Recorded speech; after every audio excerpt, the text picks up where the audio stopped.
Welcome to Momtroversial, the podcast that dives headfirst into the beautiful chaos of motherhood and dishes on the stuff we wish we'd known and nobody tells you. I'm Leah, your country nurse who's a hot mix express, here to remind you that it's fine, we're fine, and everything's fine. I'm Alyssa, a crunchy mom who's all about organic living. I'm organized, opinionated, and your designated wing woman in any parenting bar fight. And today we're actually going to get started with an advice question.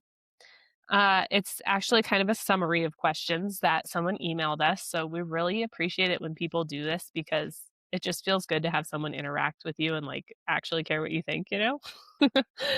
um, so this person and their partner, they're new parents and they just have like a couple of questions regarding like all of the new baby things. And the first one, Leah, is the benefits of like blowing raspberries and zerberts and like playing with their bellies and that kind of thing.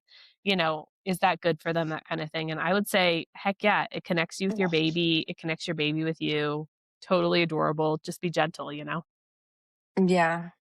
Yeah, I don't think I've ever actually put a ton of thought into that. I just with definitely when it came to interacting with him, I definitely, and this was like a first parent thing, put more effort into it. Hmm. Versus so, like, I would do that stuff, I think, more often, versus with Ella, I just do whatever's natural, and I definitely think just interacting with, like, what is natural and natural games and fun and silliness for your babies, like, each person's different, each kid's different, so you just do based off of what are they like? What are they interested in? What do they interact with you with? And so, we do that sometimes. There's nothing wrong with it. Love making them a giggle. Our favorite is a peekaboo. Love We it. love peekaboo games. The only thing that I would say that I try to stay away from when it comes to the sherbets or raspberry kissing with your baby or whatnot, when they're little, it's different. But when they're older, I always ask consent first, Mm, especially when it comes to things like tickling, because when you tickle a little kid, it takes away their body's automatic like response to say no, stop because of the giggling effect if they don't want it. So I always ask for permission first rather than just doing it. And that goes back into some of the things we've talked about with like safety and teaching your kids that their body is their body and they do have control over who can do what to it, and giving them a choice in it. So that's my only thing that I would say, depending on the age of your child, is making sure that it is something that they're wanting to do and interacting with you with, rather than something that you are just doing because you think it's fun and wanting to interact. Because there's other ways we can interact with our kids too. yeah, I love that. It also, like, you kind of ventured into the second question about like the best ways to make your baby laugh, which again, I think like it's probably intimidating to hear read your baby's cues now Hmm. before you've had the baby and you've gotten to know the baby Yeah. kind of outside the womb, but it really is an instinct and that you'll develop pretty quickly. Um, so don't underestimate yourself there either. If they don't seem to be liking it, then try something else. Babies Hmm. also aren't gonna laugh really for the first couple of months, so you've got Hmm. time to get to know them. Yeah, I completely agree with that. And I think that that's something important for people to remember is while sleep is important and taking care of your baby is important, those first couple months, they really just go along with you to life and things Mhm, that you do. And it's important to keep doing things that you need to do or you want to do and just bringing your baby along, especially if it's your first, rather than mhm. stopping your life because you had this baby, because then that's going to make you miserable. And one thing, I think it was a reel Tori had sent us that was talking about the power of being a mom or a parent and saying no. Like if you don't want to do something with your kid interaction wise, and then like don't do it. So if you don't get joy out of laying on the floor during their tummy time, then don't do it. Because Mhm. as your kids grow up and they have friends, if their friends don't want to play a game with them, they're not going to do it. So we need to teach our kids now how do we find things that are mutually beneficial when we are interacting with them and making them laugh? But for examples of things to do, Ella's 18 months. She loves peekaboo, like hiding her eyes, opening them up. And her new favorite thing is she has a toy cell phone. It's a little plastic pink one. Literally I ended love up at it. my house somehow. Don't know who left it here, but can't find the owner. And so now she walks around the house and she goes, hello, hello, hello. So then I just pick up my hand. I'm like, oh, hey, Ella, how are you doing? She's like, hey, bye. It's, so each kid's different. So you will get the gist. If you just let your kid be a kid, you'll Mhm. see what they like. And then you just cater to that as they start doing those things. Yeah, I love that. Yeah. The next couple of questions we actually have full episodes on.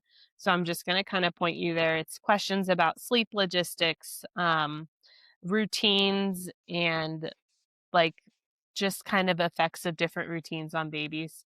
And we actually have an episode called Sleep and then Routines and Rhythms. You can go back and listen to those.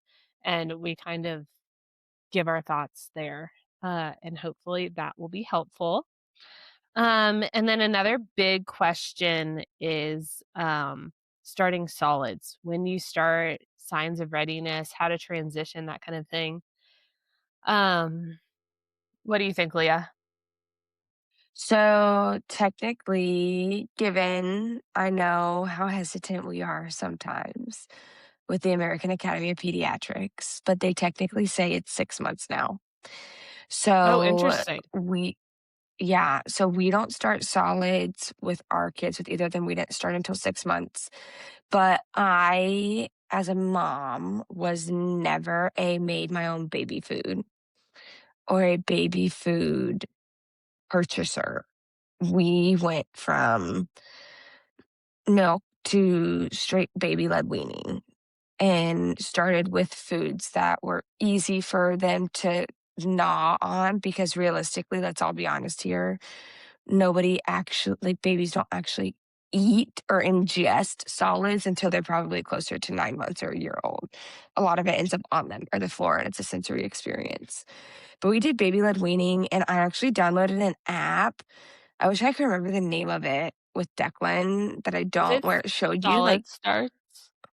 oh, yes, yes. And it showed you with foods which ones to like the size that the food needs to be based off of Mhm. the age and what foods are okay for what age. And so we did that and then just took our kids along with us with meals that we were already eating. I just made it age appropriate sizes and just let them go to town. So yeah, for us, it's 6 months and I use solid starts and I did not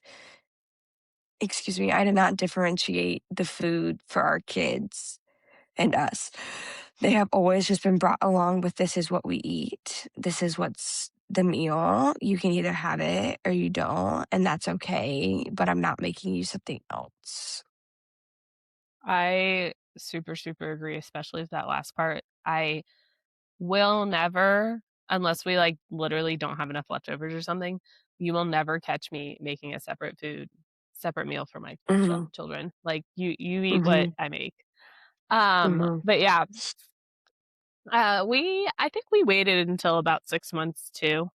Um, I did start, so I use solid starts as well a lot. I did make some purees, but I would say they lasted like a month. I didn't really use them a ton. I mostly used them to like gauge how much they were actually eating, if that makes sense. mhm. Um, and like with Reagan, uh, she was my first, so like I made her beef liver and pureed it up, like Yeah, real good for you stuff. KK just got yeah, what we were eating pretty much. I yeah, love frozen peas to start them off with. yeah, Celery. yeah. Celery's good for teething too. It's got some enzyme in it. Yeah, I So, definitely heard starting off with vegetables is better because it's, yeah. like, not introducing as much sugar. Um, but I think if the sugar you're introducing is fruits, or natural sugar, I think it's fine. I think the concern is when it comes to processed stuff. And that's why I never really did baby food for our kids.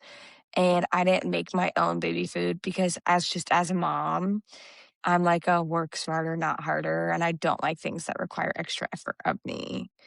Take that as you will. And so I never did that. So we just did like the natural stuff, and I would like smash fruit more than I would like puree it or whatever. Yeah. I think, like, one of the things, at least that I was told why to start with vegetables is because they get a taste for the, like, sweetness, and then they don't want the Mhm. vegetable, which I couldn't tell you if that's right or wrong because I just started with Yeah, vegetables because someone told me to, so but yeah, yeah, that's pretty much that. You just kind of it's kind of a scary thing, especially with your first, and you just, work with it, but I would say you're not really adjusting how much breast milk or formula, at least for me, that my baby's getting no, until they're, like, actively legitimately eating, like, maybe around 9, 10 months, mhm, um, and I'm still feeding at least 3 times a day, I would say, breastfeeding, mhm, along with, solid food, but yeah, I wouldn't adjust the amount of breast milk or formula that I was giving right away yeah, at same, all. mhm, same, yeah, Um, what about this question? We don't have a ton of, what's the word? Experience with, honestly, like, looking at preschools and when you should start looking for preschools, that kinda thing. I'm a I was looking at huge this last night. advocate. Oh, really? Well, I was okay. looking at this last night. I'm Um, a huge advocate of, keeping your kids home with you until they're 3, um, because there's just a lot of evidence that that time with mom, those first 3 years specifically, are, like, mhm, incredibly, formulating, you know? mhm, the I attachment don't think. bond. Yeah, mhm. So, I wouldn't be looking for preschools, I guess not until around that age, because I know you have to look in advance of that, but, not like, I wouldn't be looking to put them in until after 3, and we're homeschooling, so Leah, take Yeah. it away. So I think it depends on two things for people. One is like culturally, like what's the cultural norm? Because here in South Korea, a lot of the local nationals work. It's like dual parent working households. So they don't have much of a choice financially. And I think the same could be said in the States if you have to both work and somebody cannot work from home. You don't have a choice but to do, some type of a daycare or a childcare or something. Fortunately for us, I was working and we moved here, stopped working. They have decided that it's more important for me to stay home. We will figure it out, make it work. Um, Even if that means getting a work from home job at some point because we're getting out of the military. But I just wanted to preface with that. We will not be doing like a public preschool. And I also will be homeschooling, or at least trying to at first before public school for a plethora of reasons. But I talk about Raised Wildflowers all the time.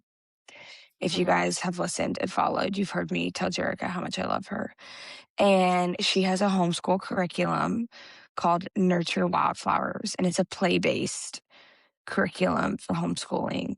And it's backed by a lot of evidence and research that states that early learning for kids can actually be more detrimental than it can be helpful. And based off of studies and research, statistically speaking, kids don't need to be doing any adult led learning or like structured learning until age 7. Now, Wow. yeah, I'll have to send you the link for you to see it Yeah. because I was actually just looking at it last night because Declan has gotten into this stage where he does a lot of just sitting with his books and is flipping through all of his books in his little library by himself. And I'm like, man, you love books. I would love to teach you to read. And so I was thinking about early reading things to help get that started. And so I was looking because I love all of her stuff and I agree with everything that I've learned from her parenting thus far. And when I was like looking at her homeschool stuff, she does have a curriculum for ages 2 to 5. So she does have an early learning preschool stuff that you can do, but it is all child led, play Mhm. based because of how important it is for kids' natural development to basically be in charge of their learning and learning through the world. It is more important for your kid to be out in nature. It is more important for your kid to be out experiencing different things than it is for them to be sitting down doing a workbook or a worksheet for learning some of these skills. Even early reading, there was a study on there that I was like shocked by that said even early reading can be beneficial for them now, but can make them have more issues regulating their emotions and social issues later on in life Hmm. and have a harder time coping during a midlife crisis or a midlife adjustment by pushing stuff now rather than just allowing kids to be kids until that age of Honestly, 6 or 7. I love to hear that because that makes me feel good about what we're doing. Yeah. I got so I'm using Playing Preschool with Reagan. We just started it a few weeks ago, and I got it for that reason. It's play-based Mhm. and it's child-led, and I've loved it so far. I mean, you read a book, it's a lot of, like, recalling, we're learning our letters, Mhm. the other day, the exercise was we're coloring in the letter C because we learned that, Mhm. and we're matching socks. Like, those were our exercises, and Yeah. it's, 30 minutes, maybe an hour if the craft takes a while, that kinda thing. Um, but I love how much Reagan loves it. I love that Kennedy can participate if she wants, she's Mhm. cognitively able to participate, but she doesn't always, and that's okay because it's not necessarily for her yet. Um, and I love that as a anti-craft mom, it's forcing me to help them do these things that Same. they do wanna do. Yeah. But it gives me, Yes. it's like, "You need this, this, and this is how they're gonna do it." I'm like, "Okay, great. Mhm. Tell me what to do, and I'll Yeah. do it." I might not be pleased about the paint aspect of it, but I'll do it. Mhm. So, Yeah. yeah. So that sounds really cool. I'll send you the link and we'll have Ryan add the link below. And I'd be Yeah, curious to compare and contrast the 2 because I was looking at it last me night and thinking too. of buying it. Um, and another reason she said, which it says on her website too, is a lot of learning uses your prefrontal cortex, and kids Mhm. don't have that developed, the logical part of their brain until the age 7. And Hmm, then there was something about age 4, I can't remember what it was, but to where age 4, which Ray Ray just turned 4, which so, 2 days. perfect timing. 2 days. Okay, I was gonna say I knew she was coming up. It was February. And then it's something about age 4 where if you were going to do play based, hear me say play based Mhm, learning for them, age 4 is the most recommended. Given younger siblings can come along with play based stuff, but it is so incredibly important for a lot of it to be child led. You're not mhm, forcing your kid to sit down and do it. They have to want to do it. And you may need to guide a little bit, but they should be in control. mhm, And that's just so important for their development, which is something that kids today, even sometimes us, right? Like, depending on how you went to school, um, that we're lacking is kids don't have any time to be kids. They have no control. They don't get to explore the mhm, world. And you wonder why certain people struggle with creativity and mhm. struggle with problem solving because even from young age of kids, we've never given them the opportunity to do those things. Conflict. And that's one thing that Erica preaches and she's so big on is kids need research based 5 hours of unstructured play a day. I 5 love it. hours. So, And you like, know let what? that sit in. Yeah, and, what that says to me too, you might, hear that and be like, "Oh my god, 5 hours of unstructured play." Okay, do you know what that turns into? Once they've learned that, that's 5 hours of independent play that you have back in your day. That's literally the other day, Yeah. the girls woke up from their nap. I woke up from my nap with them. They came in, they snuggled me for a minute, and then they just left to play. And I stayed in bed for Mhm, another hour because I'm pregnant and tired. mhm, And I did my mhm, Bible study in bed. And mhm, it's like, and I don't have to feel bad that I'm ignoring them because I'm here and I'm mhm, available. And if they want to come in and talk to me, they can. But they're mhm, also literally developing by doing this. mhm. And Yeah, I love that. yeah. And it's important because it teaches them to be on their own, right? Mhm. Especially if you haven't done it and there will be a learning curve. So Declan, I was very hands on most of his life. And then I had a second and was like, this is not sustainable. And so he had to go through the learning curve of learning to be on his own. And it is hard at first because they will buck the system. Mommy, play with me. Mommy, Yeah. do this. Mommy, do that. Mommy, do this. And you do have to say no.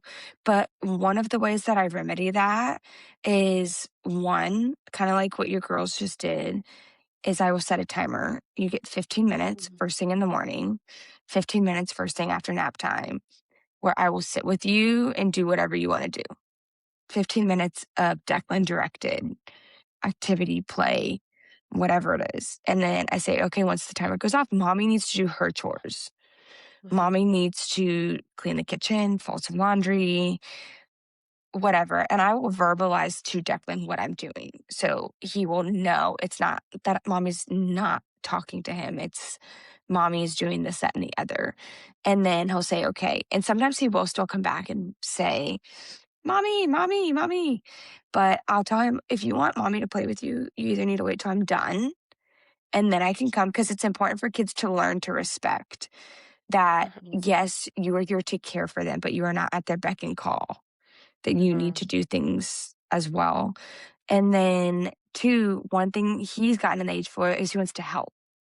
So if he wants to spend time with me and he's looking for that connection, if I'm doing the dishes, he'll say, mommy, can I help you? And so we'll pull up his little helper and he'll rinse the dishes and I'll load them in the dishwasher. Or if I'm making bread, he'll measure out my flour. Things like that, where I allow him the opportunity to come along with me if he wants to for those interactions. And then when he's done, he'll say, okay, I'm done now. And he'll go play and do his Yeah. thing. But yeah, so that's our little side note that turned into free play. But preschool, I definitely don't recommend it until later on, and it needs to be play based, and kids need to do it. I think if it's more important and your kids can learn more, take them outside, Yeah. let them go play, let them be free, obviously supervised, and we'll link those things below. I think, like, just to be a little momtroversial here, I think that early preschool and early kindergarten, it's a status thing for parents. Hmm. Like Yeah. it's I don't think at this point with this all of this research that we have and that people have done into it, I don't think we can reasonably say anymore, "Well, I'm just trying to set them up for success in life," that kind of thing. Like, Hmm. it's a status thing. So, just try Hmm. and kind of be aware of that and, make your Hmm. decisions based on, "Is this what's really best for my kid? Or is everybody else doing it and I feel like I need to do it?" You know? Hmm. I think So sometimes I feel like it's that second one is everyone else is doing it and you feel like you need to do it a lot of the times. And I do feel like sometimes ignorance is bliss. Like people just don't know and you do think that it's mhm, better for them because again, it depends. If it's a dual working household and you work every day and you come home in the evening and you have to clock in, do your house stuff, do your mom stuff, and then go to bed, you don't have the time or the energy to do the research. It is something you have to take it upon yourself to do the research and look into. But it's mhm, also given homeschooling is coming back, right? Homeschooling is definitely, there's a revolution in it. However, mhm, I would say, even with that revolution, a lot of people are homeschooling, but they're just bringing school home. They're not mhm, truly using homeschooling for the tool that it is to where you meet your kid where they're at. They're trying to yeah, mimic the school environment at home and then want to pull their hair out because their kid doesn't want to sit still for mhm. 2 hours straight to do schoolwork in an environment that they're normally relaxed and playing in. Yeah. Um, but no, I agree with you. Sorry, tangenting. It's because I was on this rabbit hole last night that I was reading all of this stuff and thinking about it, and I have so many thoughts on it, and I haven't done it yet. So I'll be the first to tell people. Obviously, I don't know because how hard it could or could not be, but I've Yeah. loved everything that Jerica has taught, and the play based outdoor stuff is stuff that I would definitely recommend. And if you're home with your kids, I wouldn't press it. If you don't have a choice in having to do childcare and things like that, because a lot of times if you put your kid in childcare, you don't get a choice. And the early learning, Mhm. they will come up with some type of a curriculum. It would just be important, I think, to vet. And she talks about that in it's called Nurture Wildflowers for the homeschooling. And she talks about how to vet if you have to do childcare, how to vet That's awesome. preschools and whatnot to know that it is better for your kid. But, it just depends on your circumstances. That's awesome because I feel like there are a lot of times where, um, you know, well, I'm just gonna keep my kids home with me and I am gonna do this play-based learning. So like I don't really have any advice for finding a preschool. So I love that she Hmm. took that time to say, Hmm. this might Yeah. not be for you. This might not be what you can do for your family. So let me help you with the next best thing. Yep. I really Yeah. like that. Yeah. I love her Well, stuff. we went back and forth on deciding whether this would be a total episode or not, and I said, "No, it'll be so quick," and Leah said, "You're crazy," and it's true, I was crazy. We have one more question, and then we'll probably move on to Momtroversial moments. Um, parenting hangout classes, like mommy and me classes, gymnastics, that kind of thing. What do we think about that? Um, I mean, heck, in the military, that's how you meet people. You gotta go to those things. Yeah, Um, yeah. I don't love the idea of, again, the forced sports. Um, if your kid is interested in showing interest in doing it, then I think that's one thing. I don't love the idea of forcing them and signing them up. Again, it goes into I think anything's fine as long as you're giving them your 5 hours of uninterrupted play. Sports don't count because it's Mhm. adult led and they're going to be told what to do. Yep. Um, but if they're showing interest in something, I think that it's okay. But it's just being aware of how much time are you taking from them. I think the mommy and me classes, again, I think that they're a tool. And like you said, in the military, they're vital for meeting people. So I do at least one day a week, sometimes twice a week, I go to a mom workout class where I get to hang out with other moms, and Declan and the kids just get to go free play. Um, and I do enjoy that because it gives him social interaction and learning Mhm. skills through that. And then I get to interact with adults. But if you already know of some moms, then you don't have to go to sign up for or pay, depending on where you are, for any of these mommy and me things. You can basically do your own meetups and play Mhm. dates and hang out, and choose to do those things so then your kids can get together. Because sometimes in my adult life, I used to be so extroverted, and I still am. I still draw energy from being around people, but I hate forced social interaction now. It just, I've become more introverted. And so sometimes those classes, the only reason why I may go is because it's beneficial for Declan. Otherwise, I hate the forced small talk and social Mhm. interaction versus one of my favorite things to do is just have Tori come over and Declan plays with Hannah and Charlie. Mhm. And they literally go to town for 2 or 3 hours. And then they go home and I put the kids down for a nap and everybody zonks. Um, Yeah. so I wouldn't pay for any of those classes unless it's like Declan wants to do rock climbing because he sees it at the gym on base. And he asks me every day, Mommy, can I do rock climbing? Mommy, can I do rock climbing? And so I finally got him approved through CYS or whatever. So we're going to try it Fun. if he wants to and see if he actually likes it. But if he doesn't like it, I'm not going to try to force him into another sport or put something else on him unless it's something that he is showing interest for. And even then, we will only do something that's maybe 1 day a week, if that, to preserve the rest of his time. Yeah, I think that those, like, the structured classes can be good, especially for first-time moms where you might not have those mom friends yet, and I think Mhm. maybe but I totally agree with you, like, kinda transition out of them once you have your group, once you have your people, Mhm. because it meeting up at the playground, meeting up at the library, meeting up at someone's house is really first of all, it's gonna be more chill for you because you're not gonna be around parents that you don't know. I don't know how you parent your Mhm. kid. I don't know if you're gonna get mad that my, like, one-year-old, you know, tried to pull up on your two-year-old and your two-year-old fell over, Yeah. like, that's a Yep. one-year-old. But that kinda Mhm. thing, I feel like is just more comfortable. Um, Mhm.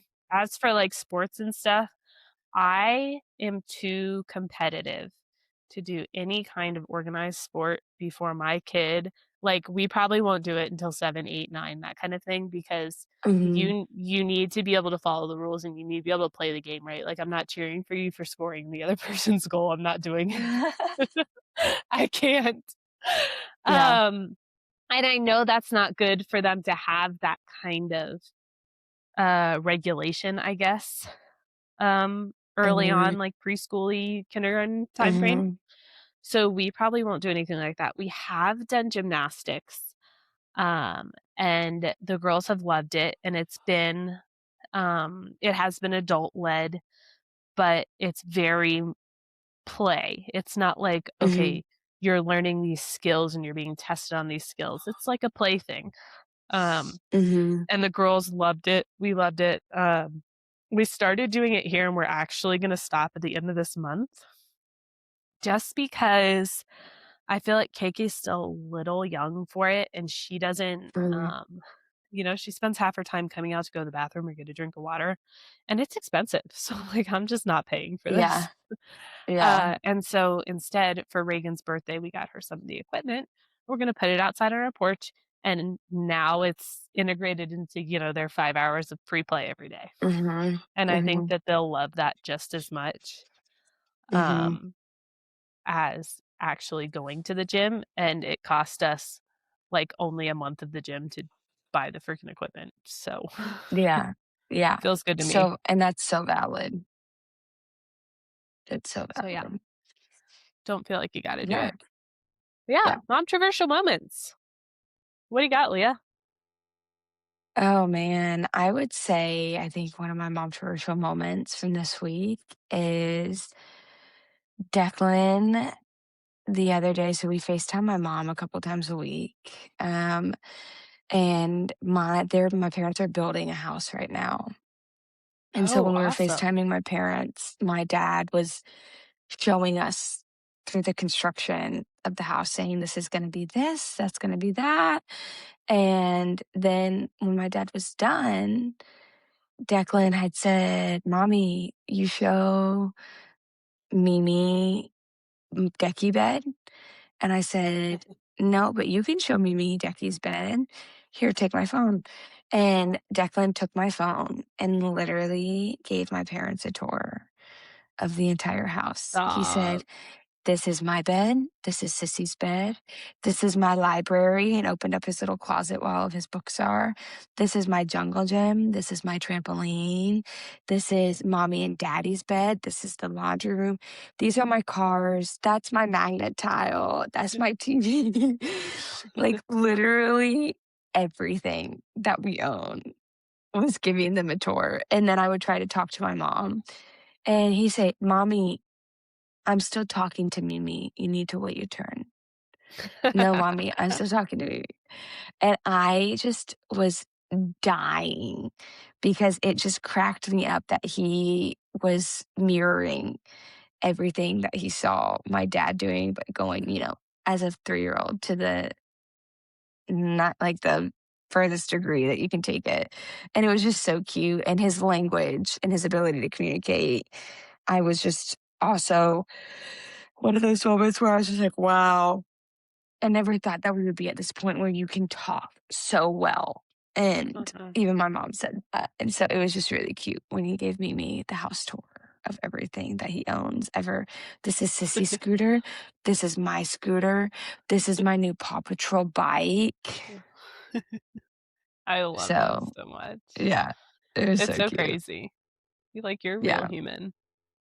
I know. You're like, yeah, Well, mine, a lot of mine revolve around Reagan because she's also becoming a real human. And yeah. she has like, like, have you seen the reels or the memes where it's like my kid comes out and they look exactly like my husband. You're wondering what they got from you. And then, like, 5 years later, a door slams and you're like, there it is. That's how I feel with Reagan right now because she has fully inherited my, I guess, negotiating personality. And just like my, like, it's not always a good thing to be honest, but it is mostly a funny thing coming from her. Yeah. Just my, like, she will tell you what she's feeling and tell you what she's thinking. And the other day, Ryan was calling her because he couldn't find her. So Reagan, Reagan, and he goes down the hallway, and I hear from the bathroom, "I'm going potty. Leave me alone." Because that's what we generally tell her, "You need to give us privacy. Like, just give us some privacy." Sometimes if they won't get out, I'm like, "Can you just leave me alone while I poop, please?" Like, and That is so so she's like, funny. "I'm going potty. Leave me alone." She is so your child. She's so She your is. child. Like, She I feel is. like when I see KK, I see Ryan, and when I see Ray Ray, I see you.